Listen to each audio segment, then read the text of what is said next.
Good evening friend, कैसे हैं आप लोग? सब अच्छे होंगे। सभी को मेरी तरफ से राम राम, राधे राधे। कैसे हो आप लोग? सब बढ़िया होंगे, पढ़ाई अच्छा चल रहा होगा। मुझे पता है कि अभी जिंदगी थोड़ा सा डिफिकल्ट हो रही है आप लोगों के लिए, क्योंकि आप लोग को पता नहीं है कि कौन सी नोटिफिकेशन आने वाली है। उसमें आप लोग क्या हो रहा है कि घबरा रहे हैं, ठीक है।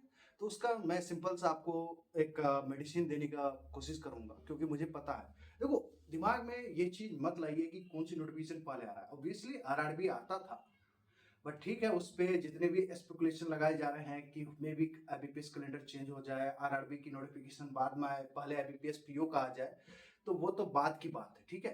बट आपको ये चीज करने में क्यों दिक्कत हो रही है?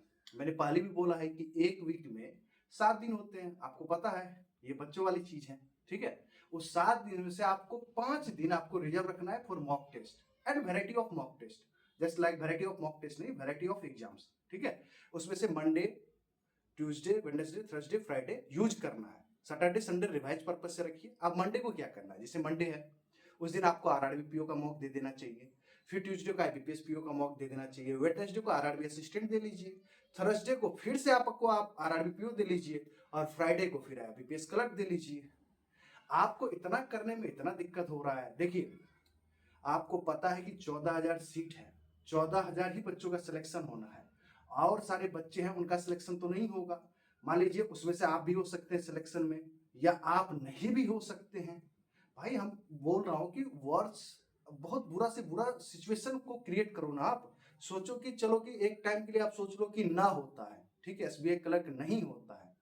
भाई, उसके लिए प्रिपेयर रहो। मैं अभी भी बोल रहा हूं, ये मई जून खत्म होगा, जुलाई खत्म होगा, अगस्त से आपको फ्री नहीं मिलेगा टाइम। जितना आप दिमाग लगा रहे हो, अभी करंट अफेयर्स नहीं पढ़ रहे हो और अपनी जो वीक टॉपिक्स है उसको ठीक नहीं कर रहे हो, तो फिर भाई ये मत बोलना बाद में कि अरे यार मेरे से ना तो ये रह गया, वो रह गया। ये प्रॉब्लम्स होंगे मेरे भाई। देखो, आपके पास दो तीन ये चीजें कर लो, मैं आराम से बोलता हूँ। रिजल्ट जब आएगा तब आएगा एसबीआई क्लर्क, आज भी उम्मीद खत्म ही होने वाला है। उसके बाद क्या करना है, आपको गाइडली का मॉक टेस्ट सीरीज खरीद लीजिए, गाइडली का बंडल पीडीएफ खरीद लीजिए। वहां पे आपको सारे कुछ मिल जाएगा। उसके बाद क्या कीजिए, जैसे गाइडली आप मॉक टेस्ट खरीदते हैं, उसमें आपको 25 का भी मिलेगा, 2024 का भी मिलेगा। तो फिलहाल आप 2024 को फिनिश करेंगे। मंडे को रख लीजिए आरआरबी पीओ का फुल मॉक, ट्यूसडे को रख लीजिए आईबीपीएस का फुल मॉक, वेडनेसडे को रख लीजिए आरआरबी असिस्टेंट का, फिर थर्सडे को रख लीजिए आईबीपीएस क्लर्क का, फिर फ्राइडे को भी रख लीजिए आरआरबी पीओ का। तो आपको इस तरह से चलाइएगा तो सारे, और डेली मंडे टू फ्राइडे आपको 30 मिनट में, 20 मिनट में 30 इंग्लिश का एक मॉक लगाना है। वो इंडिविजुअल सेक्शन आपको लगाना ही लगाना है।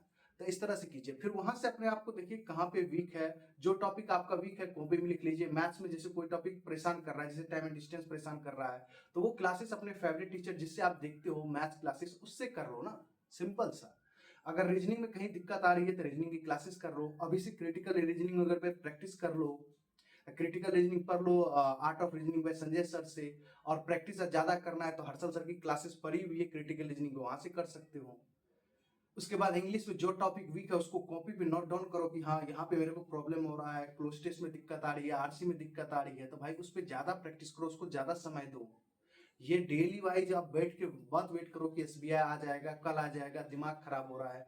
भाई देखो, ये जो दिमाग खराब हो रहा है ना, बाद में और ज्यादा दिमाग खराब हो जाएगा। आप 1% के लिए सोचो कि अभी आप इतना डिस्टर्ब हो रहे हो, रिजल्ट कब आएगा, मैं उसके लिए परेशान हूं या परेशान हूं, ठीक है। अगर मान लीजिए उस दिन नहीं होता है, फिर आप क्या करोगे?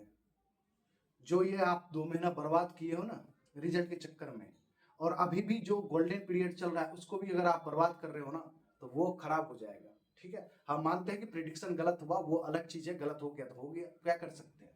बट आप लोग क्यों बैठे हुए? मैं तो पहले से भी बोल रहा हूँ कि आप प्रिपरेशन करो, करंट अफेयर्स का पेड नोट्स दे रहा हूँ, वहां से पढ़ो, आप लोग करो। ये सारी चीज करना पड़ेगा। करंट अफेयर्स को फिर भी इस बार भी आप लोग लाइटली लेके चल रहे हो कि हाँ ठीक है कर लेंगे भाई, कोई दिक्कत नहीं है। भाई क्यों ऐसे बचकाना हरकत कर रहे हो मेरे भाई? देखो, मैं एक ही चीज बोलता हूँ भाई, लग जाओ। ये सिर्फ जून जुलाई आपको थोड़ा सा फ्री अब छोड़ रहा है। अगस्त के बाद सारे एग्जाम्स आएंगे, तो सारे एग्जाम्स के पेपर तो आपको देना ही पड़ेगा। अगस्त सितंबर इसमें फुर्सत नहीं मिलेगा। ये जो एनएससीएल एओ, एनएससीएल असिस्टेंट, ये सब वेट कर रहे हो ना, ये सारा अगस्त के बाद धड़ाधड़ आना स्टार्ट हो जाएगा। आईबीपीएस का तो अपना चलेगा चलेगा, जिसमें आपको एलएससी डबल एओ, एनएससीएल, NIACL, NICLAO, ये दोनों, ये सब वैकेंसी घुसेगा। आरबी असिस्टेंट भी बीच में घुसने की कोशिश करेगा। नाबार्ड का कोई वैकेंसी आ जाएगा तो भाई परेशान हो जाओगे। तो इससे बढ़िया है कि बैंकिंग का प्रिपरेशन कर रहे हो तो जो टॉपिक आपको डिस्टर्ब कर रहा है उसको ठीक करो, जो टॉपिक अच्छा है उसको कोई बात नहीं, उसको मॉक टेस्ट में बनाओ रगड़ के।